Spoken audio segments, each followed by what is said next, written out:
What a phenomenal conversation with Matt Campobasso. After reaching the very top of his career, what some lawyers would view as the pinnacle of success, Matt looked around and thought to himself, is this it? That thought led him to therapy, journaling, creating a Substack, recording a podcast, and now authoring a book called The Case for Letting Go. Matt and I talk about why it's not enough to build a life and career based on external validation. We talk about the work it takes to get to know and value yourself and to know that you're enough, even without that lawyer identity. We talk about values and priorities, showing up for yourself and the people around you, and about getting honest with the people in your life that you might not have shown up for before because you thought your job was more important. And we talk about what it looks like to be a leader who genuinely cares for his team members as individuals, not just as lawyers who help you get the job done. We get into a lot, and I could have kept the conversation going. For more with Matt, be sure to check out Matt's Substack and podcast, both called The Case For, and of course, Matt's new book, The Case for Letting Go, freshly out now, and all linked in the show notes. But first, enjoy my conversation with Matt Campobasso on the Wellness Esquire Podcast, and please rate and subscribe. Nice to meet you. LinkedIn is such a magical place. It is. And when I saw your post the other week, I just thought, oh, you're exactly who I need to have on the podcast. So I'm delighted to be doing this. Yeah, I really appreciate the connection and being so flexible with my schedule. It's been a challenging few weeks. I've got 3 kids and they've been sick and, work and spring break and all that stuff. So it's been a little bit of a challenge the last month or so. So your willingness to be flexible, but also to accommodate the book has been wonderful. So thank you. Well, you're welcome. It's I feel like I now talk about this on every episode, like that the flexibility should not be seen as a big deal. It is, though. That's the world we live in, though, right? I mean, you can change it. I agree.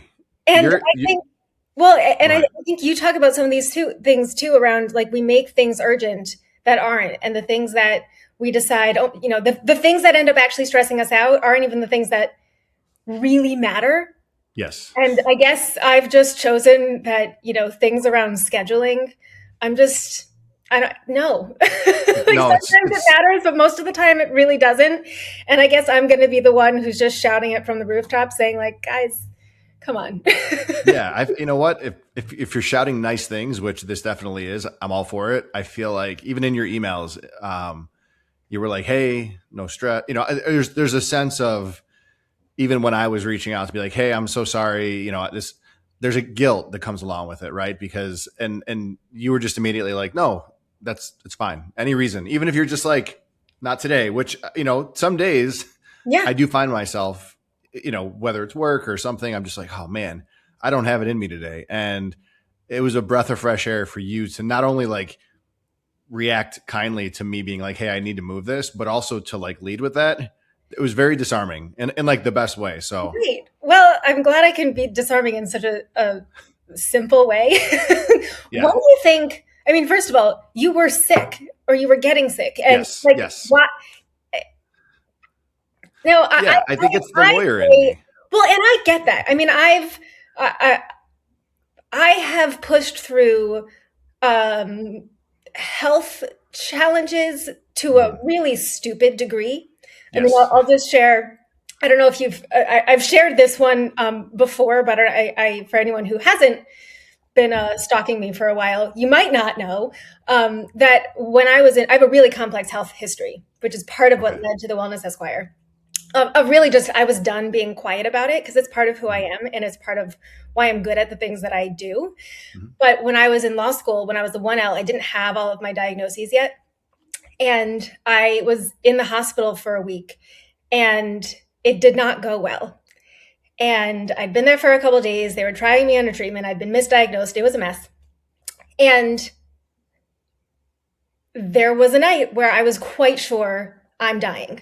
I remember feeling like I was on fire. The rescue and revive team came in.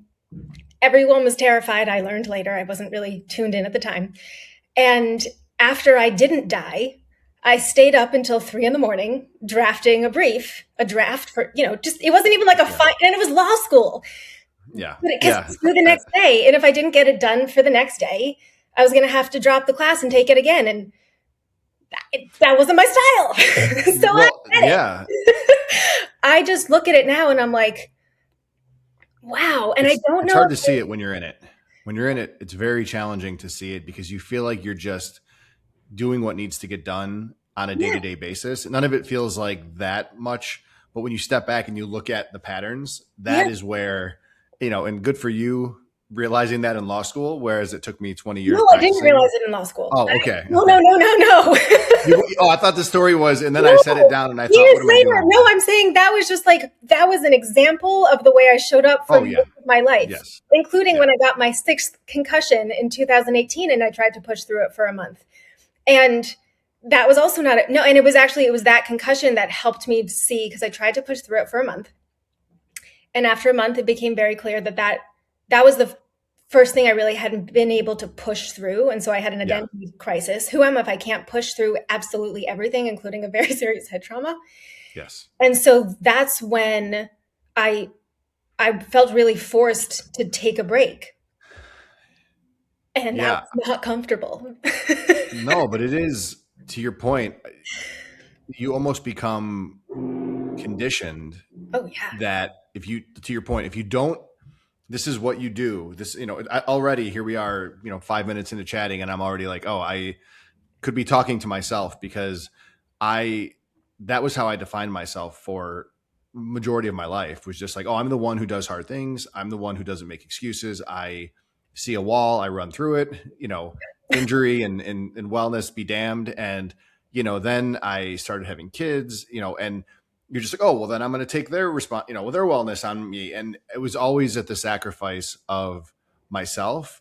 But that mode was like intertwined in my DNA. And so I didn't stop and think, oh, you know what? I mean, now in this day and age, and I love that this is the world we live in, it's not uncommon to hear people talk about, like, you have to take care of yourself. Wellness is important, any number of different cliches. You can't pour from an empty glass. And I'm sure I heard those things, but I was like, oh, those are for other people, not for me. I can pour from an empty glass. Yeah. And, I always say father time is undefeated. And over the course of time, whether it's getting older or taking on more responsibility in my professional life, or my kids getting older and me having to be, a different type of father to them rather than just changing a diaper, you have to kind of dig down. And I think for most lawyers, it comes a time where if you're honest with yourself, you realize, like, you know what, I don't have to be everything to everyone. And it's a hard thing to let yourself feel, because it is truly, anybody who's a lawyer who's listening, I think will know this. Non-lawyers might wonder, what do you mean? Like, but I equate it to almost people who, like, political divides in our country. People are like, oh, I'm a Democrat or I'm a Republican. And it's like, it's who I am at my core. And so no matter what life throws at me, this is my belief set. And I found myself feeling that way. And then I remember thinking, well, wait a minute. If I'm not that person, or if I let myself not be that person, then who am I? And that is terrifying. It really is absolutely terrifying. But then I think if you sit in it for a bit and you're deliberate and you're like, you know what, this is not sustainable. Then you start to realize, I don't have to be this person. And I think for me, part of, and we can talk about the book whenever you'd like, but for me, a lot of it was, what came before the book was just being honest with myself. And I was in therapy. I see a therapist weekly. It's one of the best hours I spend of my week. And I think about, 20 years ago, would I have said that out loud? No, because you think people are like, oh, there's a stigma attached to it. And it's like, I have 2 brothers. One's a lawyer for IBM. And I remember years ago, he was seeing a therapist, and I believe that he still does. And he was very vocal about, like, Mental Health Awareness Month, which I know is this month. And he was talking about it on social media, and I reached out to him because I was like, hey, are you okay? And he's like, yeah, I'm fine. And I was like, okay, are you sure? You're talking about a therapist. And he said, if your neck hurts or you get a flu or something, you go to a doctor. You take care of, your muscles and your back and your skin. Like, why wouldn't we take care of our emotions? And I just remember thinking, whoa, like, and I wasn't where I am now in my journey, but I remember him saying that.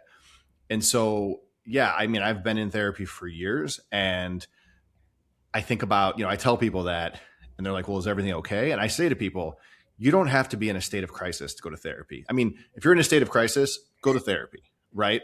But, it's the people who are like, oh, I'm really struggling, and they go for a month, and then they work through whatever those acute symptoms are, and then they step out of it. And it's like, I tell people, you should find a good therapist, talk to them, build a relationship, build a level of trust, be open and honest about the mistakes you've made, the good you've done, the bad you've done, and just work through it, because you can't solve a problem. And this is the lawyer analytical part of my brain. You can't solve a problem you're not willing to admit that you have. And not every problem is, an indictment on who you are as a person. Some of it is just a product of how you grew up. And in the book, which again, we can talk about. We're going to talk about it.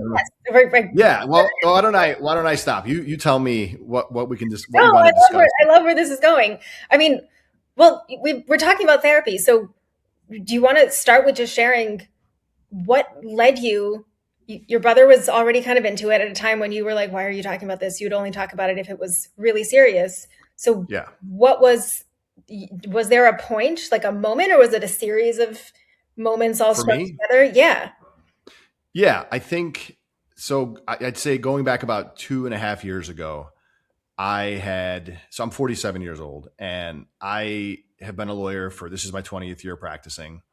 I've done government prosecution. I worked at a big law firm. I made partner. I had all the supposed accolades that go with that.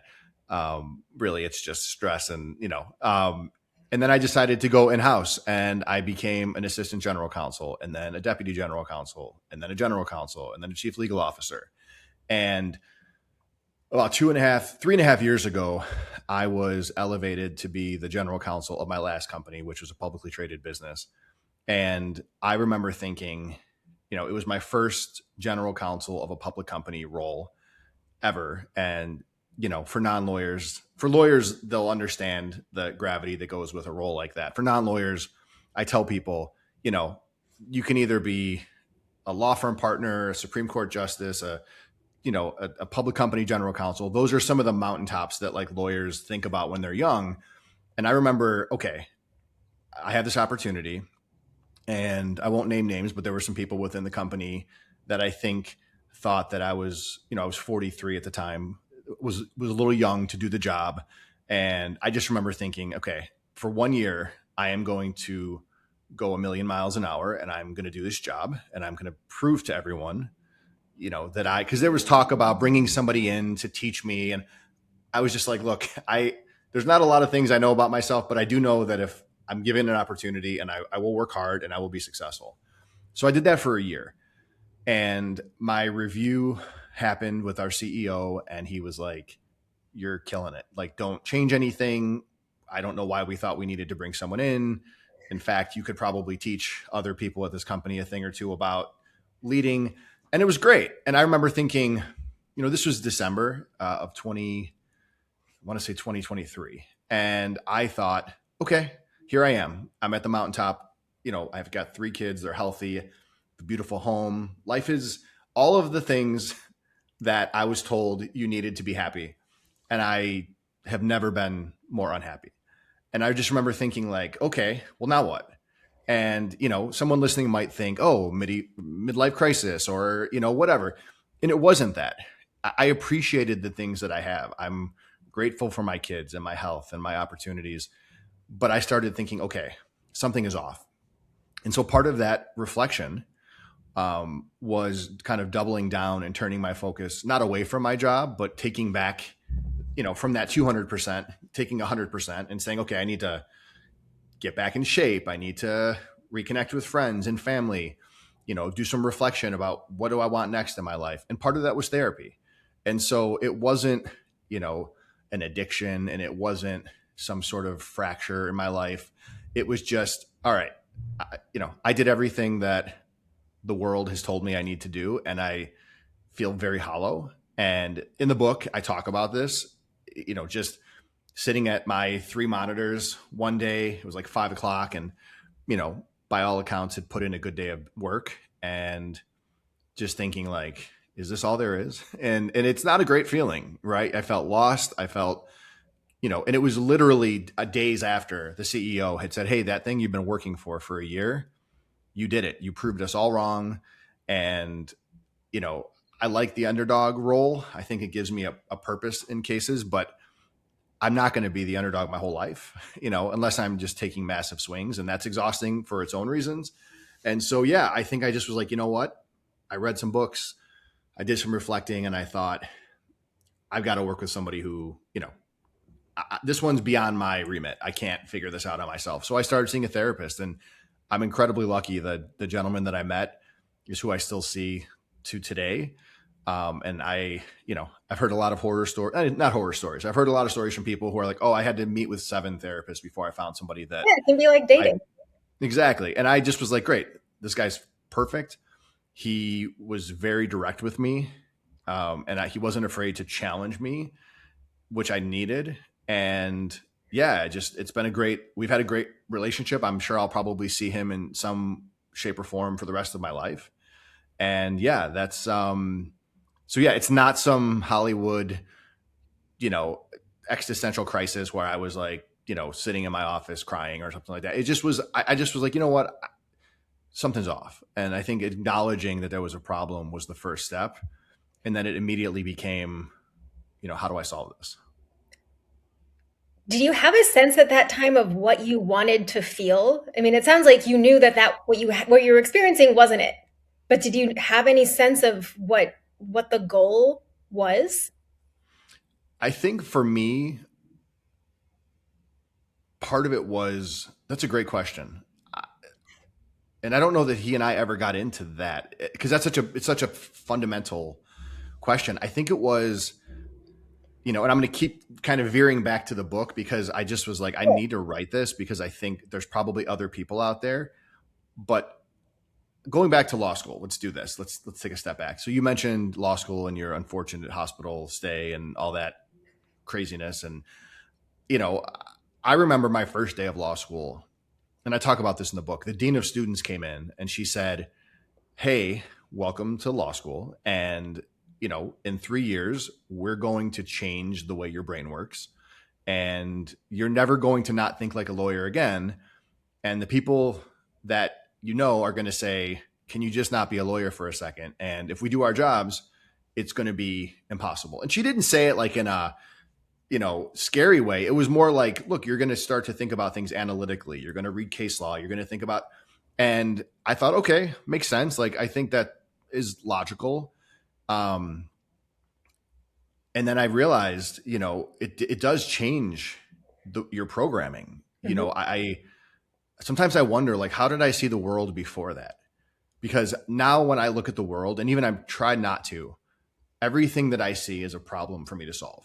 And that cannot be, that's not great. Oh, I'll be honest. I relate to that. My kids come to me just to tell me about something, and I'm like, here's what we're going to do. And I can see him be like, whoa, my son, especially, he's 16. He's like, Dad, I don't need a strategy here. I just wanted to talk to you.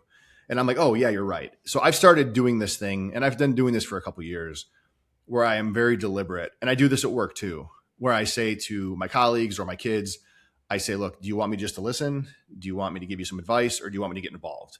And I've realized at least 50% of the time, they just want me to listen. And the same is true at work. It's just like, hey, I need to bounce this off someone. And all I ever previously did was default to, well, I need to get involved. Here's what we're going to do. I'm going to deal with this. I'm going to fix that. I'll send this email. I'll make this phone call.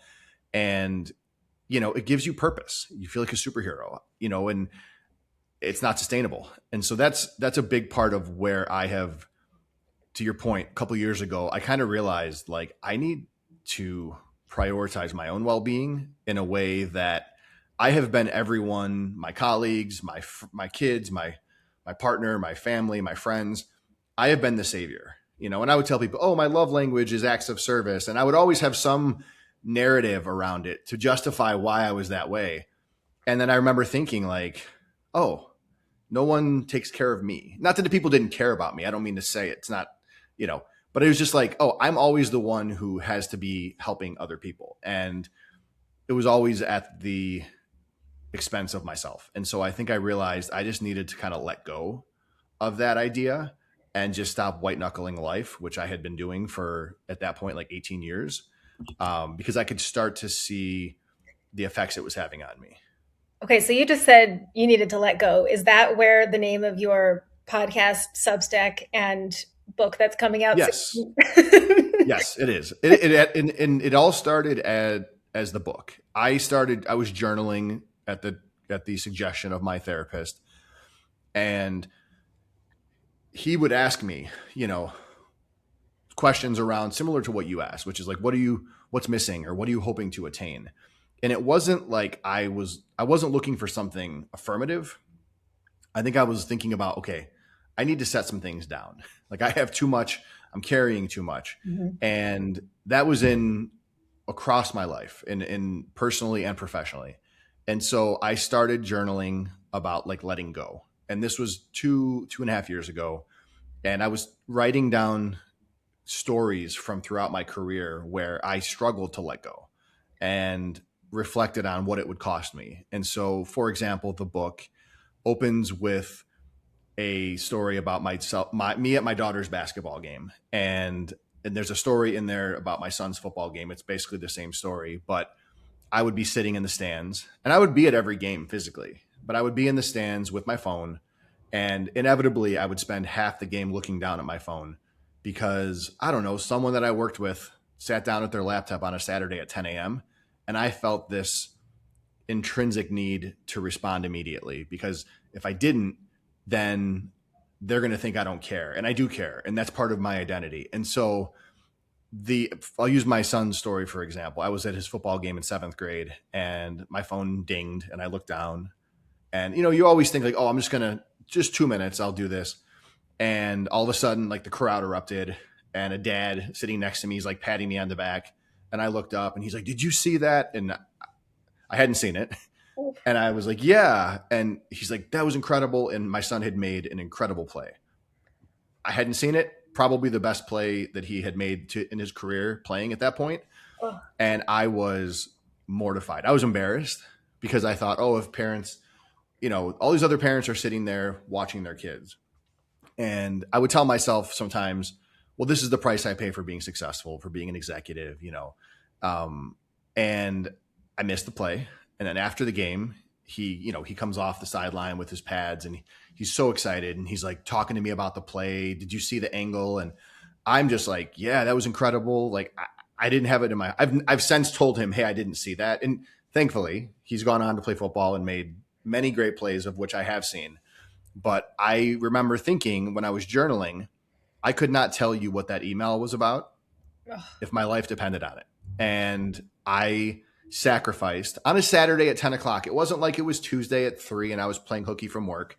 And so I started journaling about situations like that, just to be aware of them. Mm-hmm. And as I was writing, and I love writing, I started thinking to myself, there's no way other lawyers don't feel this. And so I started to turn it into chapters. And then I sent out some chapters to some publishers, and I connected with a great publisher called the Brooklyn Writers Press. And they were like, we love this book, and we love the way you're writing, and it's vulnerable and it's raw, and we think there's a market. And so I spent about a year writing it. And then as I turned in my transcript, I felt like I kept having more to say. And so I started the Substack, which is called The Case For. The book is called The Case for Letting Go. And I actually have a copy of it here because I have to do a final read of it before it publishes next week. So on May 15th. And so I had more to say. So I kept writing in the Substack, and that has evolved over the last, call it 8 months. And as I was doing that, I started thinking, you know what? Maybe other people have things they want to say. And so I had been on a handful of podcasts through my jobs over the years, and I always really enjoyed it. And I thought, you know what? I'm going to start a podcast, not because I'm a particularly interesting individual, but I like talking to people, and it forces me to listen. And I just think, starting the podcast and the Substack, and here we are on your podcast. It's a lot of work. There's the editing and all that, but I love it. I've told people, if no one listens to my podcast, I don't care, because I do episodes with guests and I learn from them. And I do solo episodes, which I write a script out for, but it forces me to reflect on something that I believe in. And I've always thought to myself, I've done about 50 episodes, that someday maybe my kids might stumble on it, after I'm gone. And what a cool way to spend some time with their dad and like learn some things about, I think a lot of the things I've talked about on the podcast, I try to communicate to them as a dad, but I'm sure I'm missing some of it. And so, yeah, the podcast, the Substack, the book, it's just come out of a couple years of incredibly challenging self-reflection. And I think a level of vulnerability that I was not comfortable with previously, but it has been liberating. I think it's interesting that you framed yourself as, you're not that interesting of a person, but here you have a podcast anyways. And first of all, I'll disagree with you. I think you are an interesting person. I think it's interesting that you've reached a level of success that a lot of people in our industry don't get there. And you've done it really well. You've done it so well that you were on a list recently of, top, 40 legal innovators. So I'm going to want to talk to you about why do you think you made that list? Because there's a lot of lawyers out there, a lot of GCs, a lot more than 40. You're on the list. That's a big deal in this space right now with everything going on with tech and AI. Mm-hmm. And you're at that level and you're saying, I've achieved this, what a lot of us call success. And I'm now going to be really vulnerable and say, I think people think that, could make. Yeah, I shouldn't say, right? I think you should, but a lot of I won't stop. Clearly agree. But I think you're saying something out loud that I have thought to myself many times, which is, okay, I've reached this place in my career. Part of a lawyer's value is people trusting them and feeling like they're rock solid. But here I am talking about mistakes I've made and my vulnerabilities. And I've thought, is this counterintuitive to the image that I'm trying to that sounds like I'm trying to be manipulative. Who you see on LinkedIn or in my podcast, that's who I am. And I'm good. There's good in me. There's bad in me. I get things right. I get things wrong. And I think we are living in a time, thankfully, that people want that from their leaders. I think we have a lot of people in executive positions or in leadership roles where people don't really know what they stand for, or, people feel like they're being sold a false bill of goods. I tell people that I work with, hey, I understand that you might look at my title and think I'm scary or you need to be, on your A game. Don't. Let's just figure this out together. And I have seen people take a deep breath or, and be like, oh, wow. Okay. And I just think that that's something that we need. We're all human beings. And in writing this book, it's in the book. It says, I wish this had been something that was available when I started out as a lawyer, because it would have saved me a lot of heartache and a lot of stress. I teach a class at University of Illinois, Chicago Law School. And I just taught my first class last September, and I walked in and I basically said, listen, I asked questions of the students. How does law school work these days? Are they still not teaching you how to be a lawyer, but just, theory? And everyone nodded. And I just explained to them repeatedly, to the point where they were probably like, why is this guy a teacher? But I kept saying, look, I'm telling you guys, I know that it feels like the only thing that matters as you're in law school and you're grinding. And it's easy for me to say from my cushy job and my, my title, but I'm telling you, don't let the destination become the enemy of the path you're on. Enjoy it. Enjoy your life. Don't let your job define you. And I've often told people, I hope someday when my obituary is written that the words lawyer and attorney do not appear in it. I don't want that to be how I'm defined. I don't find that as being who I am from a value perspective. I want people to think he's a good guy. He cared. He lightened people's loads. He learned from his mistakes and things like that.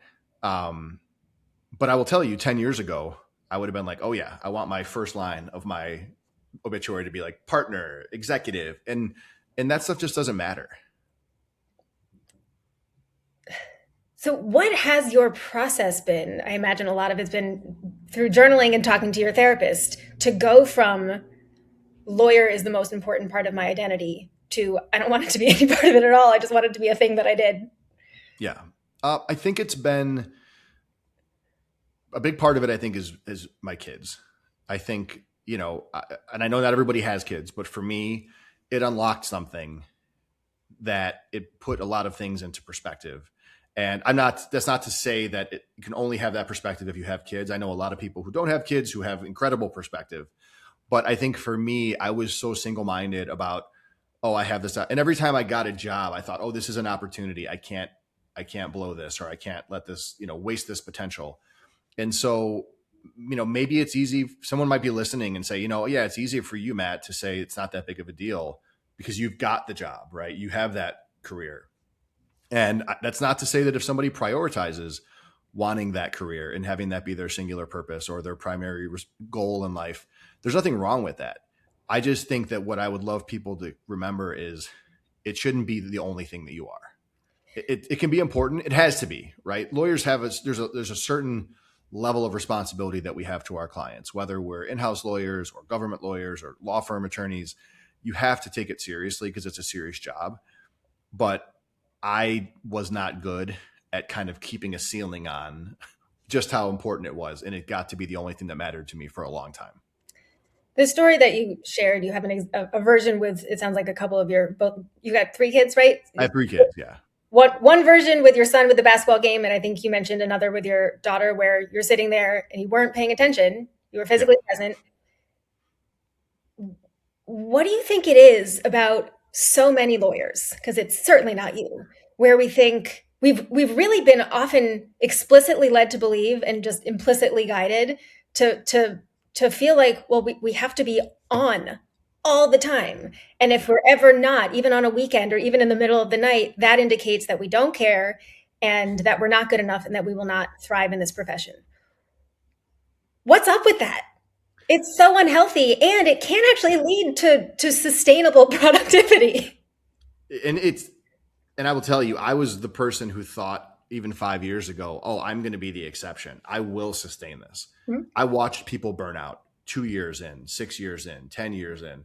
And I thought, oh, I will, but I was wrong. It's not sustainable across your career. Not if you want to have a life that has meaning, because not that you can't find meaning or derive meaning from your work, but lawyers we're not building something with our hands. We're not building railroads or skyscrapers. We are helping people navigate complex situations, whether it's a business situation or a personal one.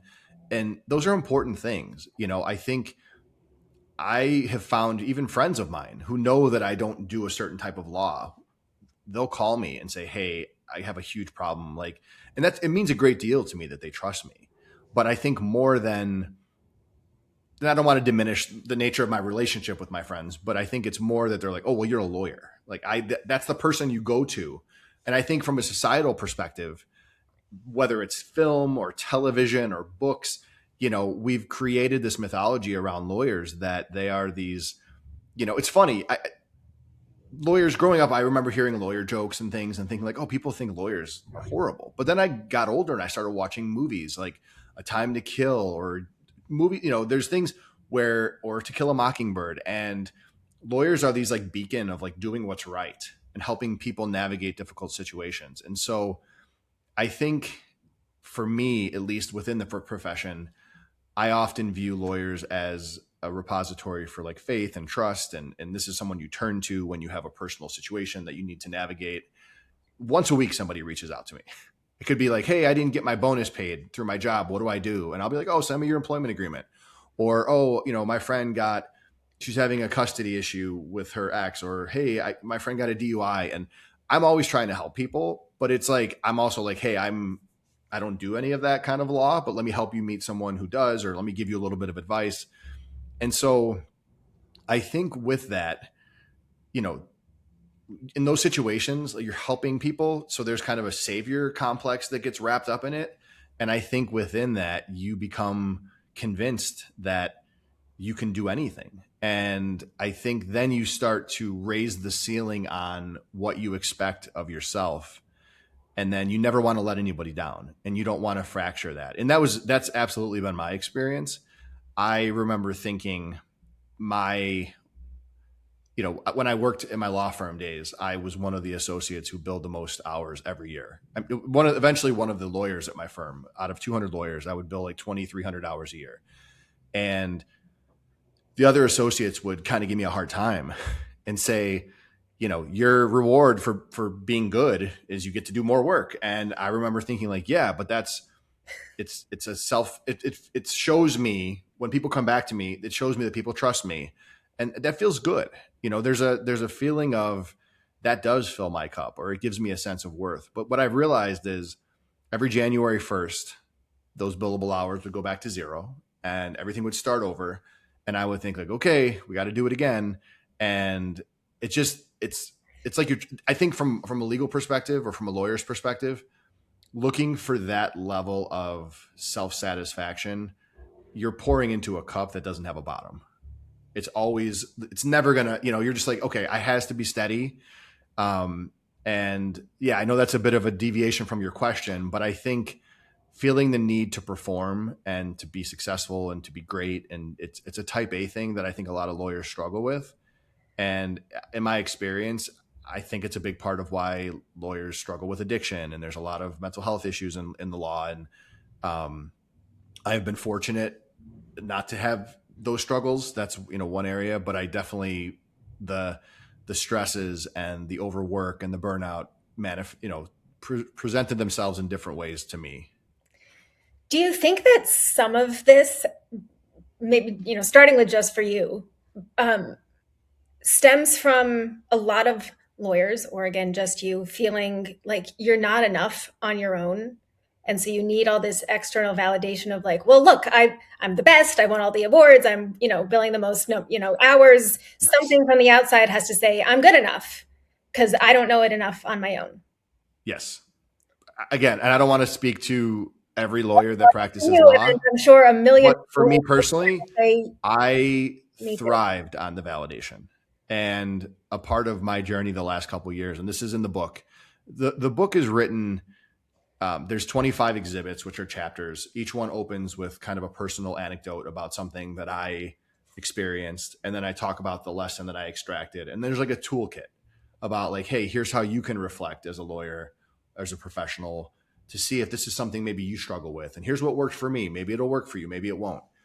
One of the things that I talk about in the book is, I will tell you 2.5 years ago when I started seeing my therapist, I remember thinking, what more validation is there?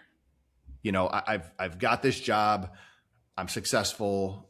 My kids love me. I'm a good dad. I'm involved in the community. I volunteer at the school.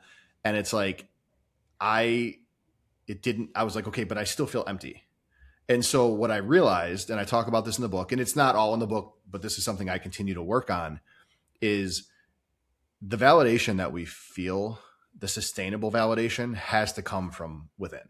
It has to. Like, you have to. I have realized I outsourced. I needed the world to tell me who I was, like 100%, like, because I wasn't doing it to myself. And when the world got quiet, or when something bad would happen at work, which it would, I would be shaken to my core. I would think, uh-oh, like, and I wouldn't remember the 25 awards or accolades or congratulatory emails. I would remember that one thing, and I would feel so low.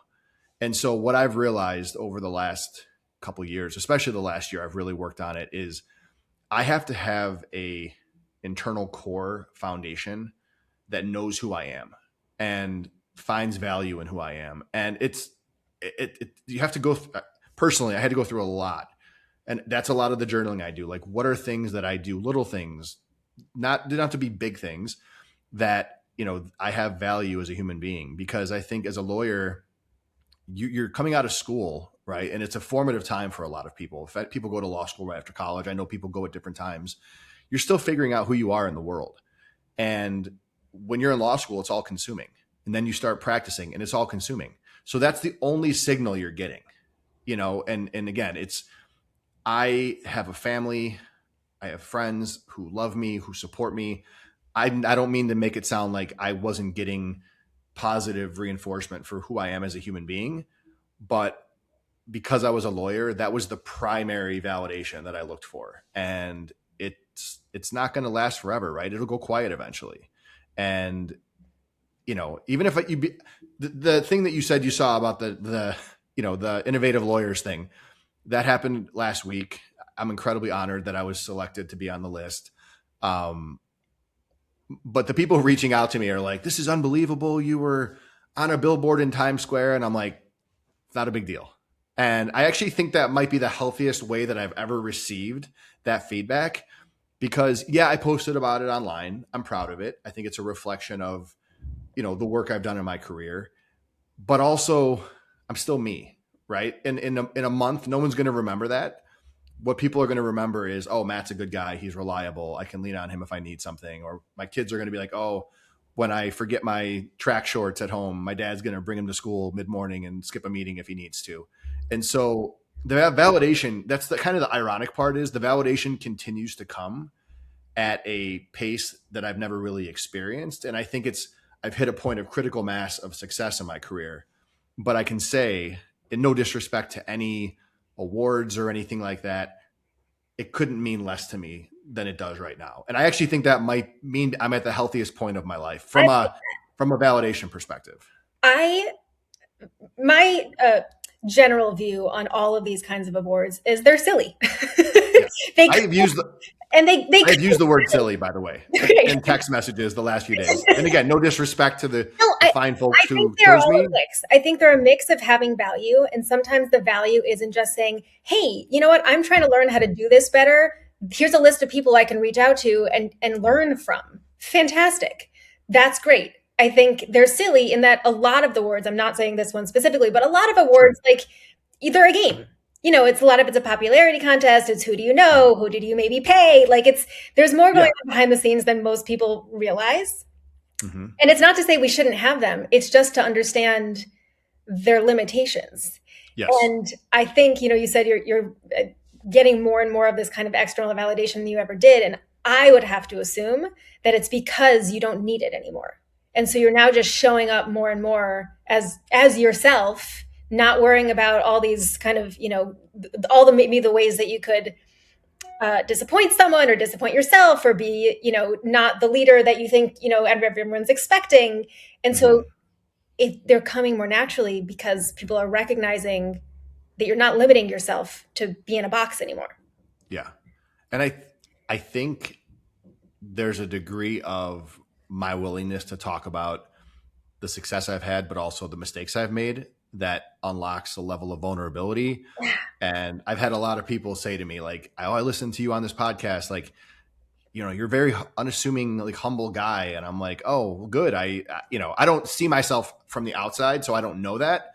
But I guess I've realized that, I could not get a single award for the rest of my career and I would be okay. None of that's going to define my level of happiness in my life, not in a meaningful way. So you've done a lot of work clearly to get to know yourself at your core and to, I'm going to say, like yourself on your own without other people's opinions. Yeah. What do you like and value and love about yourself? I think it's funny because some of the things that I've kind of stripped down and rediscovered are similar to some of the things that have made me a successful lawyer. I think I'm reliable. I think people know that I'm kind. I've never really taken myself too seriously. I consider my sense of humor probably one of my favorite things about me, and I love to make people laugh. And so I've realized that, titles and earning power and accolades and awards, those things are, again, they're fleeting.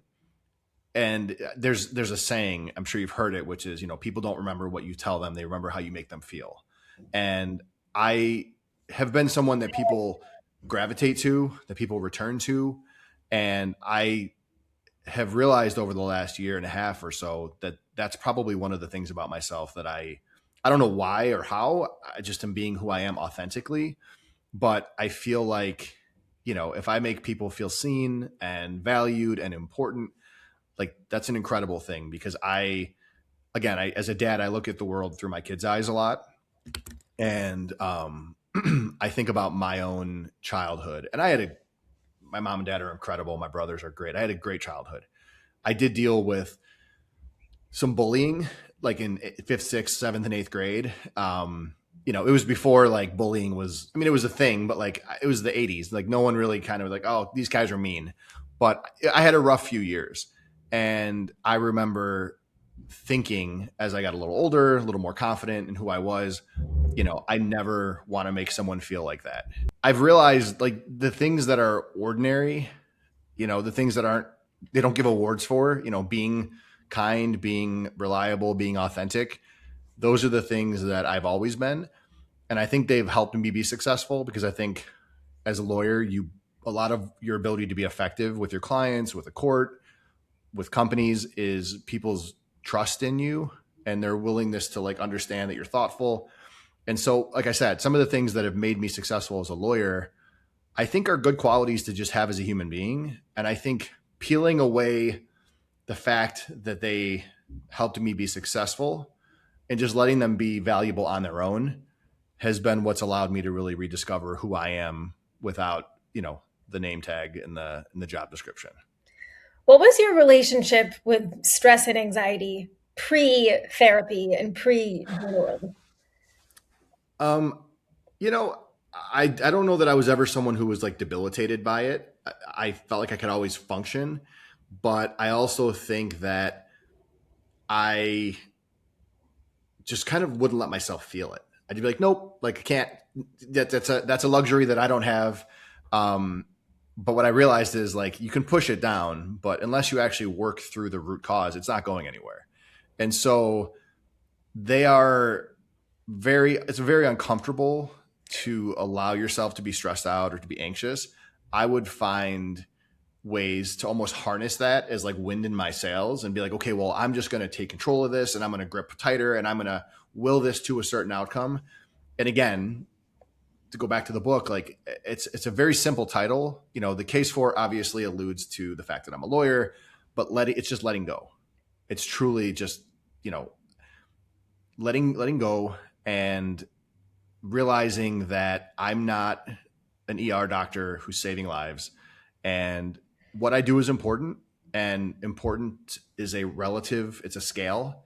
And so what I do is important. I have to show up. I have to be serious about it, but I shouldn't let it cannibalize my own well-being, and not just for myself, which I'm obviously being more mindful and more intentional about taking care of myself. But I've mentioned my kids quite a few times, they didn't get to pick who their dad was, right? At a point in my life, we made a decision to have kids, and I owe it to them to take care of myself, because I want to be here for as long as I can to raise them, to teach them, to protect them when I can. And so, again, just kind of zooming out and allowing myself to realize like, this is not that important. I'm sure you know who Jerry Seinfeld is. Everyone does. But I read this thing once that over his desk that he writes at, it's been this way his whole career. He has a picture of the solar system, and I saw like an interview with him once, and the interviewer, it was like a video, and the interviewer was like, what is that? And he's like, oh, if you look here, that's the Earth. And he's like, and if you had the strongest microscope in the world, you couldn't see me. So this just reminds me I am insignificant. And so I feel like reminding myself, not that I'm insignificant, like I don't matter. I matter to the people that I matter to. But at the end of the day, the biggest stress in the world, it goes back to, like I said, about my son's football game. If you had a gun to my head and you were like, hey, Matt, let's not take the violent approach. Hey, Matt, I'll give you $1 billion if you can tell me who you were writing that email to that day at your son's football game. I could make something up, but I will never remember. And it's just remembering that so much of what we do from a career perspective, it matters. So we got to do our jobs, but we also have to know how to separate that from, what something mattering. Sorry, I'm not doing a very great job of talking about this the way I would like to. Things matter in different ways, right? Like my job matters because it allows me to pay my bills and support my family and things like that, put food on the table. But at the end of the day, I'm on my deathbed. It's not going to matter. I think about all of that more and more. And my sort of, I have a physical location that I think about, or a few actually, that help me with that mindset. It's like being in Joshua Tree, for example, and those kinds of like Yosemite. It's just for me being in like enormous physical spaces where the nature is so astounding, and just like I'm so small. I mean, I'm small in general, but like then you compare me to like the mountains, and it just helps me remember all of the things that I'm stressing about, the worries, a mistake that I made. Did I do this perfectly? Probably not. Like all of the things where it just helps to put everything into perspective. And it doesn't mean that the things don't matter at all. It just means like, it's, if you've heard people talk about like, will this matter in 5 minutes, 5 months, 5 years, that idea? Yes. Well, probably not. And if it does, like, it'll matter less. I feel like this is a good time to ask you about the rubber ball and glass ball theory. Sure. What is that? So it's something that my mom, I want to say like a month and a half ago, she sent me. My mom loves to send me a video. My mom is like, most of the books that you see behind me, not most of them, maybe half of them, she has given me. She knows me. She's like, hey, I think you might enjoy this. And it just always has the ability to unlock something for me that I maybe was grappling with. And I hope that I can be that for my kids as they get older. But about a month and a half ago, she sent me a video that she saw online. It was like a 3-minute social media thing. I'm not a big social media user. I use it to kind of talk about my podcast. But beyond that, I don't have social media on my phone. So she sent me this thing. Yeah, I never have. It's. I think it was more of like, I don't know if this is a good thing. Like I have a compulsive personality, I think. And I'm just like having the awareness that like, this is probably not good for me has saved me a lot of heartache, I think. So, but she sent me this video, and the whole concept, to boil it down to its most basic, was basically, we all have, everybody here is like, oh, I got a lot of balls in the air, I'm spinning plates or whatever, but realizing like not every ball is created equally. And there's glass balls that if you drop them, they're going to break. And that's something you can't get back, at least in the same form. And then there's rubber balls. And if you drop it, it's going to bounce. And differentiating between, I am someone who has a list on my phone of like 100 things I want to accomplish in the next 2 months. And if I stop and I'm honest with myself, maybe 1 or 2 of those things have to get done. And so it's perspective, right? If you look at those through one lens, they're all balls. But if you step back and you're like, wait a minute, which ones matter, which ones don't? And I think about, sitting down on a Sunday and reading with my daughter for 45 minutes. That's a glass ball. If that Sunday passes and I don't take the time to do that, it's gone. Yeah, there's another Sunday at some point, but I'm never going to get that Sunday back. And so, I want to go for a run, or I wanted to watch an interview, or there's a podcast I wanted to listen to. Those are rubber balls. And so, it's not, we live in a time where everybody likes to take complex things that we as humans have known for thousands of years and like brand it. And so I'm not usually a big person who gets hooked to those things, but the glass ball, rubber ball theory has really kind of planted its flag in me. And it allows me to prioritize, because I'm someone who's like, if there's a list of 10 things to do, if I look at that list without stopping and thinking about it, all 10 of them are life and death. I have to get them done. And if I don't, I have failed. And what I'm trying to do is give myself a little more grace lately to say, okay, what of these things are glass and have to get done, and which ones are rubber? And there's a degree of honesty with yourself about that. You have to be honest and say, okay, really, what's what here?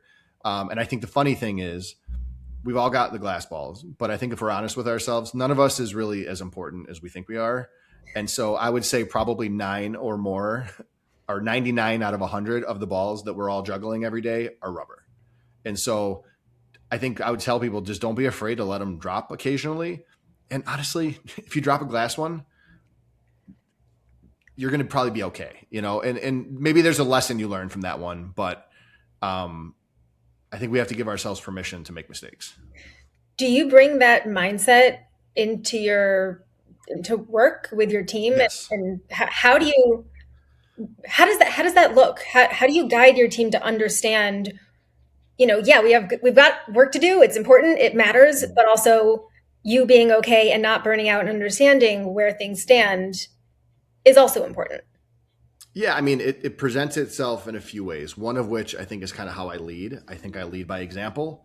Hey guys, it's 4:00. I'm punching out to go watch my daughter run track, or I'm going to take my son to the driving range, or my 7-year-old has an art project I want to help her build. I'll be back online later. And so it's vocalizing to them, showing. So it's like almost like modeling. And these are adults. They can, but I work with really great. I have 2 lawyers on my team at Zone, Shannon Kinsler and Wayne Kim. They're unbelievable. Like, they are brilliant lawyers, incredible people. I am so blessed to have them on my team. They make my life easier. But they're both hard charging. And, I have to sometimes be like, I see you on Slack, sign off right now, like jokingly, but I'll be like, go put your phone down, and I just, I don't do it because I want to tell them how to live their lives, like, to each their own. But I sometimes want to be direct and overt with them to say, like, you know what? I have been there. I know the task. They both have kids that are younger than mine.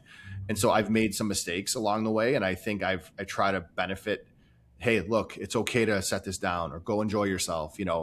One of them might be traveling on a day off, but they're like, I'm going to have Wi-Fi on the plane. And I'll tell them, like, okay, do me a favor. If you have Wi-Fi, use it to watch a movie. Like, do not work, right? Like, nothing that we're doing is, if something is literally going to burn the place to the ground, then we've done something wrong like months ago. And, you being online on the plane isn't going to solve that. And, with one of them, the introduction to the book that I wrote, I had not, it's not published yet, but they were having a particularly stressful day, and I could kind of see them white knuckling everything. And I sent them the introduction. I was like, hey, can you read this? I think you might get something out of it. And, they humored me and they read it. But I think everybody's got to come to those realizations on their own. But I really try to show them, listen, I don't expect you to be perfect. I don't expect you to be online 24/7. We're not saving lives. I make it a point to ask about their kids on our Slack channel that we have. We share pictures of our kids and funny stories about the weekends. And, usually on Fridays and Mondays, we have a whole, like, what are you doing this weekend? Or what did you do this weekend? I just want them to realize, like, they could stop working for this company tomorrow and they would matter just as much to me as friends and as human beings. And I think that's, a lot of people view lawyers as a means to an end. And I think it's commoditizing humans in a way. I think our profession has a tendency to do that. And so I don't know that any of those is like the magic approach that unlocks it, but I think it's just throwing a bunch of stuff against the wall. And hopefully at the end of the day, they feel like they're allowed to be their full selves at work. I love that. Is there anything else about the book or your experience writing it or anything since then that you'd like to share?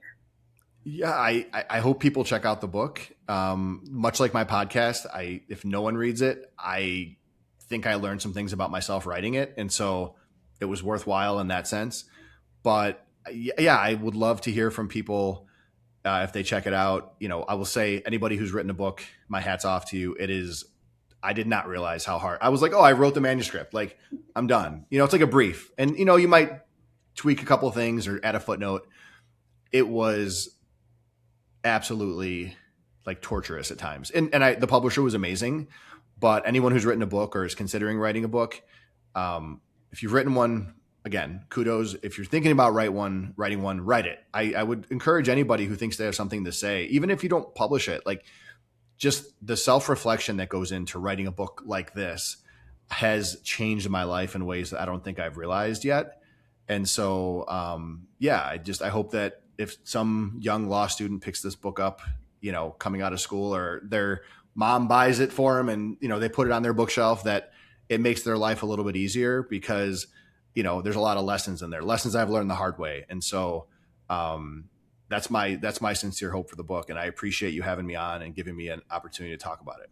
Absolutely. I'm so thrilled. I'm thrilled to have you on. I'm thrilled to know you now. I'm really excited about your book. I've been loving the podcast. Thank you. It's really fun for me to find people like you and to bring everybody together and say, hey, there's so many of us having these kinds of conversations, and whatever kind of insights you're looking for, it's out there, and we can all live better, live happier, build the careers that we want. And now you're just this tremendous example of showing up really authentically and sharing the challenges so that other people can learn from your experience. And it's amazing. Well, thank you, Ariella. I really appreciate it. And honestly, I think I've listened to some episodes of your podcast. I think it's important that we as a profession are having conversations like this. I think lawyers were just kind of, assumed, hey, we just got to kind of deal with it. It's an occupational hazard, and stress is par for the course. And it is going to be, but it's also okay to talk about it. And I think having people out there saying, hey, it's okay to like be stressed or feel like, hey, something's not working for me.